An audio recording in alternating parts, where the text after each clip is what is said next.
Dayosisi pamoja na maaskofu wengine wote mlioungana nasi leo, wapendwa sana, familia, ndugu na jamaa, baba yetu Mzee Edwin Mtei,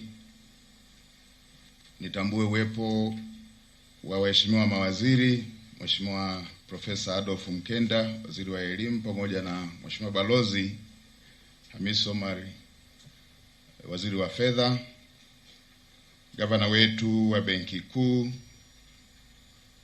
ndugu yangu Emmanuel Tutuba,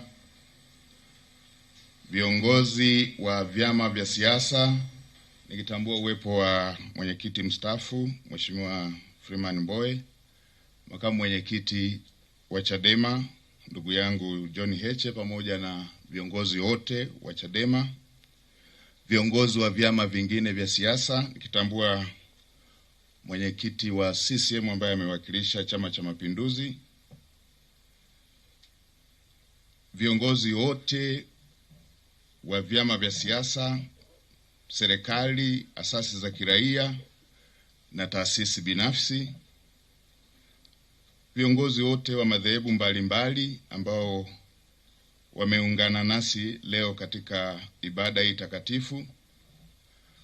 Mniruhusu pia nitambue uwepo wa mke wangu, nimeambatana naye. Simama upunge na mkono kwa sababu wa kutambulishwa. Na sote tulioko hapa, mabibi na mabwana, Bwana Yesu asifiwe tena. Mheshimiwa Baba Askofu na ndugu na familia ya mzee wetu Mtei, na mimi nitumie fursa hii kwanza kumshukuru Mungu kwa kutukusanya hapa, kwa kuwa wasifu umetolewa tena kwa ufasaha na mchango wake wote katika taifa letu aliofanya baba yetu mzee Mtei. Mimi nitumie fursa hii kufanya mambo mawili tu. Jambo la kwanza, kutoa salamu za pole. Mheshimiwa Baba Askofu pamoja na familia ya baba yetu mzee Mtei na waombolezaji wote, niombe mpokee salamu kutoka kwa Mheshimiwa Daktari Samia Suluhu Hassan, Rais wa Jamhuri ya Muungano wa Tanzania, ambaye ameguswa sana na msiba huu, ambaye yeye alikuwa aje ashiriki yeye mwenyewe, lakini amenituma kuja kumwakilisha. Na mimi natoa salamu hizo za serikali kwa familia. Poleni sana familia, ndugu, jamaa na marafiki wote kutokana na msiba huu mkubwa.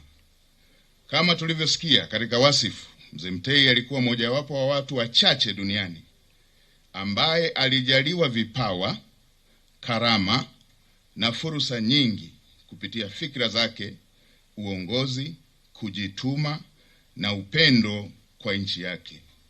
Ameweza kufanya mambo mengi yenye manufaa makubwa kwa nchi yetu. Na mpaka sasa, Mheshimiwa Baba Askofu, nadhani baba yetu mzee Mtei ndio anayeshikilia historia ya kufanya kazi zote za Wizara ya Fedha.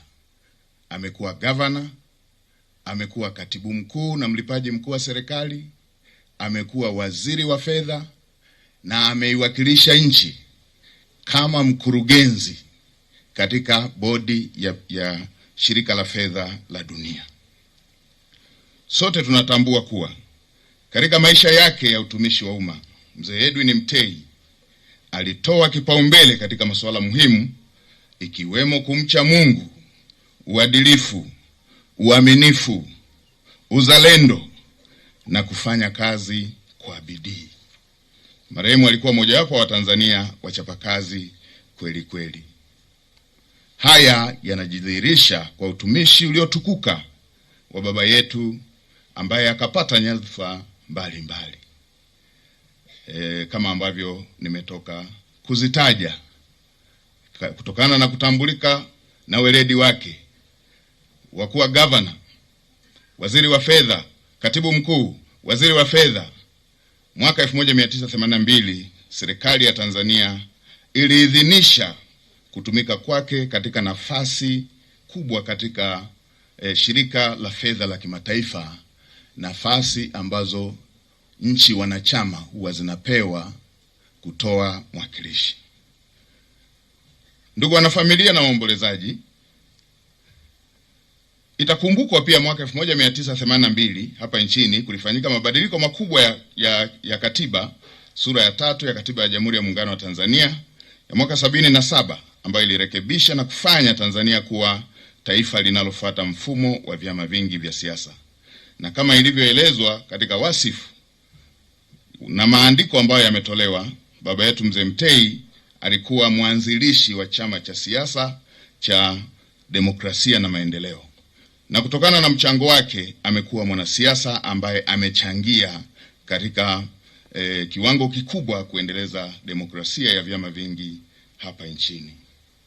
Kwa kutambua hilo, Mheshimiwa Rais alielekeza mimi mwenyewe nije kumwakilisha, lakini pia akasema kwa kuwa aliwahi kuwa gavana wa Benki Kuu, gavana wa Benki Kuu ashiriki katika kumsindikiza Mzee Mtei, lakini pia na Benki Kuu ichukue wajibu wa kumpa heshima zote kama mwanzilishi wa taasisi hiyo muhimu na wa muenzi kama ambavyo wanafanya kwa magavana wote. Lakini pia akaelekeza waziri wa fedha ashiriki kwa kuwa Mzee Mtei alikuwa waziri wa fedha. Na leo hii tumeambatana na waziri wa fedha kuwakilisha Wizara ya Fedha. Lakini akaelekeza pia waziri wa elimu kama mtoto wa nyumbani na yeye ashiriki, na leo hii tuko na Profesa Mkenda kuja kushiriki pia kama mtoto wa nyumbani. Mheshimiwa Rais akasema Mzee Mtei atakumbukwa katika msimamo wake, ujasiri wake, maono, uvumilivu na kupenda nchi na kupenda maendeleo. Mheshimiwa Rais amenielekeza kama mtendaji mkuu wa serikali kumuenzi Mzee Mtei kwa vitendo. Na katika kumuenzi Mzee Mtei kwa vitendo, Mhashamu Baba Askofu na wanafamilia, mniruhusu niseme machache. Mzee Mtei alikuwa anapenda maendeleo na tunajivunia alama alizoacha. Nitumie jukwaa hili kumwelekeza waziri wa fedha na waziri wa ujenzi. Natambua serikali ilishaelekeza kujengwa kwa njia 4 kutoka Tengeru mpaka Kia. Walikuwa wanakamilisha mchakato wa manunuzi kipande cha Tengeru kwenda Usa. Jambo hili likamilike mara moja, ujenzi wa barabara za njia 4 uendelee haraka kama alama kwamba leo Mzee Mtei alitukusanyisha hapa. Lakini pia kipande cha Usa Kia kilomita 28 usanifu umeshafikia 80%. Niwatake Wizara ya Ujenzi na TANROADS, kamilisheni haraka asilimia hizo zilizosalia za usanifu na mtangaze kazi hiyo mara moja ili kuweza kuweka alama ya kujenga hizo njia 4 kutoka Usa kwenda Kia, ambapo usanifu wake umeshafika 80%, ili kuweza kukamilisha kutoka Tengeru hadi Kia hadi Moshi baadaye barabara ya njia 4. Hii ni hatua ambayo inasubiri tu michakato yenu wataalamu, kwa sababu fedha zipo. Kamilisheni haraka, mkandarasi awe site, na mimi nitasimamia hilo kwa sababu fedha za kufanya kazi hiyo zipo.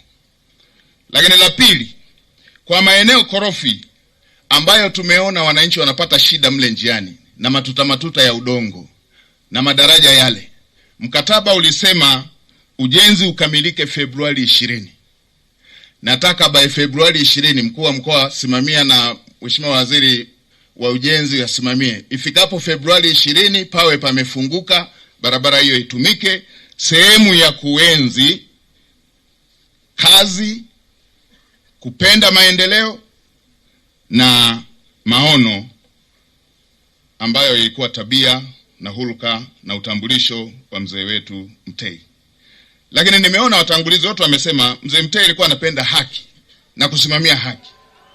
Shamba la Mringa Estate lilikuwepo hapa na katika mchakato kulikuwa kumeelekezwa baadhi ya wananchi wanufaike na sehemu yao, hiyo ilikuwemo kwenye ambayo ilitakiwa ikabidhiwe kama sehemu ya makabidhiano.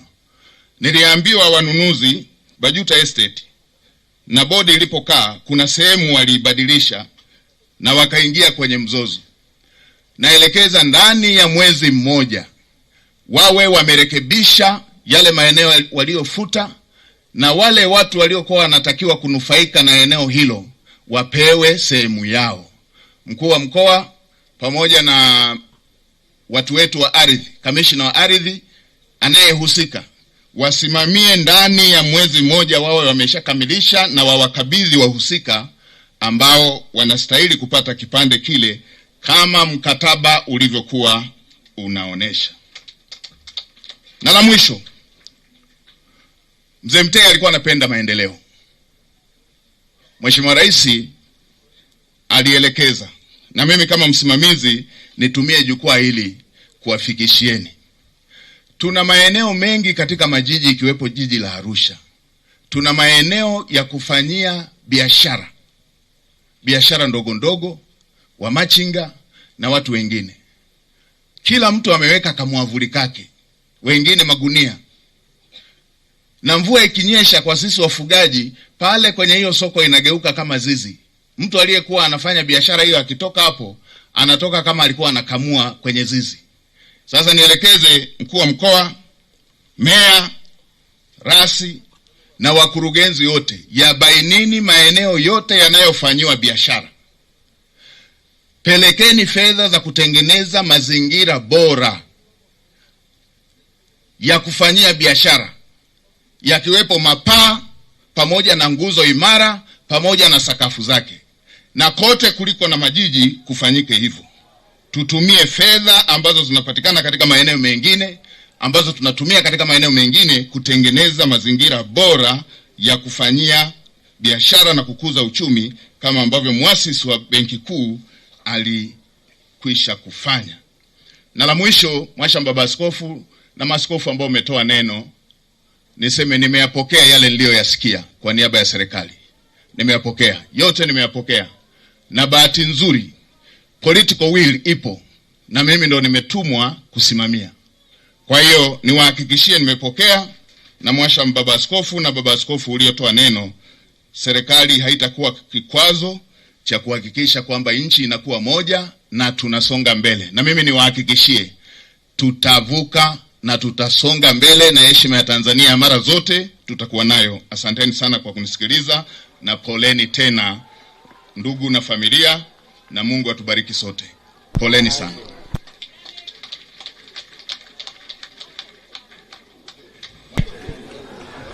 Naam, ni hotuba ya kwake Waziri Mkuu wa Jamhuri ya Muungano wa Tanzania Mheshimiwa Mwigulu Nchemba, akihutubia watu ambao wamefika katika ibada ya kumwaga, ilikuwa ni safari ya mwisho ya mzee wetu hayati Edwin Mtei. Amezungumza mengi ambayo anatamani kuweza kufanywa kazi, lakini pia akatoa maelekezo kwa baadhi ya maeneo. Mmoja kati ya maeneo ambayo amezungumzia ni kuhusiana na maeneo